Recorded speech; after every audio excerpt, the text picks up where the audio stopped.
ও পৃথিবীর মানুষ শোনো, আমি মানুষের জন্য, আমি আমার সৎ বান্দা বান্দীদের জন্য এমন জান্নাত প্রস্তুত করে রেখেছি, যেই জান্নাতের ব্যাপারে কোনো চোখ দেখেনি, যে জান্নাতকে পৃথিবীর কোনো চোখ দেখেনি, যে জান্নাত সম্পর্কে পৃথিবীর কোনো কান শোনেনি, এই যে জান্নাত সম্পর্কে পৃথিবীর কোনো অন্তর, কোনো দিল ভাবনা চিন্তা করতে পারে না, এমন জান্নাত আমি প্রস্তুত করে রেখেছি আমার বান্দাদের জন্য, আমার সৎ বান্দা বান্দীদের জন্য।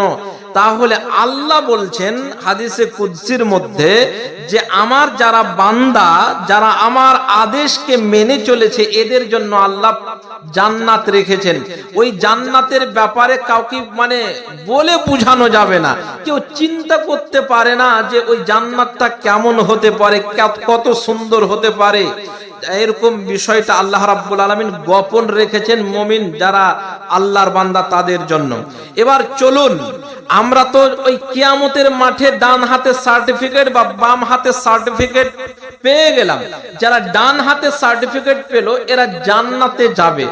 জান্নাত যেতে গেলে জান্নাতটা বন্ধ আছে, জান্নাতের দরজা আছে, জান্নাতের গেট আছে। জান্নাতের গেট কয়টি? ফিল জান্নাতি সামানিয়াতু আবওয়াব, জান্নাতে 8খানা দরজা আছে। আচ্ছা, এই দরজাগুলির প্রশস্ততা কতটা, এক সাইড থেকে আরেক সাইড জান্নাতের কতটা ব্যবধান? বলা হচ্ছে 40 বছর একটা মানুষ সফর করে যতটা রাস্তা যাবে এতটা একটা চৌকাঠ থেকে আর একটা জান্নাতের চৌকাঠের দূরত্ব। শুধু তাই নাই, আল্লাহর নবী সাল্লাল্লাহু আলাইহি ওয়াসাল্লাম বলছেন যে আল্লাহ রাব্বুল আলামিন বলছেন ওয়াসাবিকু ইলা মাগফিরাতিম মির রাব্বিকুম, ও পৃথিবীর ঈমানদার নরনারীগণ শোনো, তোমরা জান্নাতের জন্য প্রতিযোগিতা করো, জান্নাতের জন্য তোমরা কম্পিটিশন করো। কেমন জান্নাত? আরদুহা কাআরদিস সামা, যে জান্নাতের চওড়া হলো আসমান থেকে নিয়ে জমিনের যতটা চওড়া এতটা চওড়া। আপনাকে কি দিয়ে বুঝাই? এই পৃথিবী থেকে আসমান কতটা চওড়া? পৃথিবী থেকে প্রথম আকাশ, 7খানা আকাশ আছে। পৃথিবী থেকে এই দুনিয়াবি আসমানের চওড়া হলো 500 বছর একটা মানুষ সফর করবে তাও পৌঁছাতে পারবে না, এতটা একটা জান্নাতের ওয়াল থেকে আরেক জান্নাতের ওয়ালের দূরত্ব। আমি আপনি পৃথিবীতে 1 বিঘা জমি, দূরের কথা 1 কাঠা 1 বিঘত জমির জন্য মারামারি আর কাটাকাটি, ভাই ভাইয়ের সাথে সম্পর্ক ছিন্ন করি, ছেলে বাবার সাথে, বাবা ছেলের সাথে কথা বন্ধ করে দেয়, যত ঝামেলা হয় এই জমিকে নিয়ে। শুনুন, মানুষ যে জান্নাতে যাবে ওর জান্নাত কত বড়, চোখ যত দূর যাবে অত দূর একটা জান্নাতের ওয়াল থেকে আর একটা জান্নাতের ওয়াল। আল্লাহ রাব্বুল আলামিন বলছেন আরদুহা কাআরদিস সামা।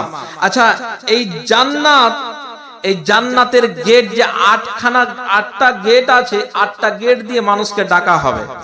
আপনি কোথাও বাজারে গেলে, কোথাও হোটেলে যেতে গেলে দেখবেন যে হোটেলওয়ালা বলে এসো এসো এসো, এদিকে আসো, ও বলবে এদিকে আসো। তো গেট, যখন মানুষ ডান হাতে সার্টিফিকেট নিয়ে যাবে তো জান্নাতের ফারিস্তারা তাদেরকে ডাকবে, ও জান্নাতবাসীরা যারা পৃথিবীতে নামাজ পড়েছো, মান কানা মিন আহলিস সালাহ, শোনো, যারা পৃথিবীতে নামাজ 5 ওয়াক্ত পড়েছো, এসো এসো এসো, এই জান্নাত দিয়ে তোমরা যাও, এটা তোমাদের জান্নাতে যাওয়ার রাস্তা, এই দরজা দিয়ে তোমরা প্রবেশ করো।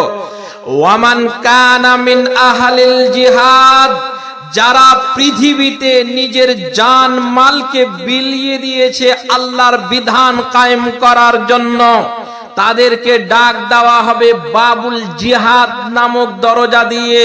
তাদেরকে বলা হবে এসো এসো, এটা হলো তোমাদের যারা জিহাদ করেছো, ছেলে মেয়েকে ত্যাগ করে নিজের জীবনকে বিলিয়ে দিয়েছো, তোমরা এই গেট দিয়ে তোমরা প্রবেশ করো। শুধু তাই নয়, যারা পৃথিবীতে সিয়াম পালন করেছে এদের জন্য আবার একটা স্পেশাল গেট হবে, এই গেটের নাম বলা হয় রাইয়ান। আল্লাহ রাব্বুল আলামিনের ফারিস্তারা ডাক দেবে, এই পৃথিবীর মানুষ শোনো, যারা সিয়াম পালন করেছো তোমরা এই গেট দিয়ে প্রবেশ করো।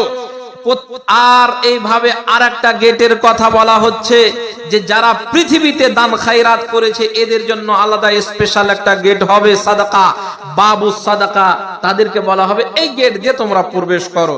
তাহলে জান্নাতে আমরা প্রবেশ করব, যে যার আমল যেদিকে বেশি হবে ওই গেট দিয়ে প্রবেশ করবে। এবার হলো কথা, আমরা যখন জান্নাতে যাব দরজা তো বন্ধ থাকবে, আমাদেরকে রিসিপশন করার জন্য কোন মেহমানকে যেমন আপনি রিসিভ করার জন্য, গ্রহণ করার জন্য বাড়ি থেকে বেরিয়ে বাজারে অথবা কোথাও যান, এইভাবে ফারিস্তারা আমাদেরকে জান্নাতে নিয়ে আনার জন্য, নিয়ে যাওয়ার জন্য উপস্থিত হয়ে যাবে।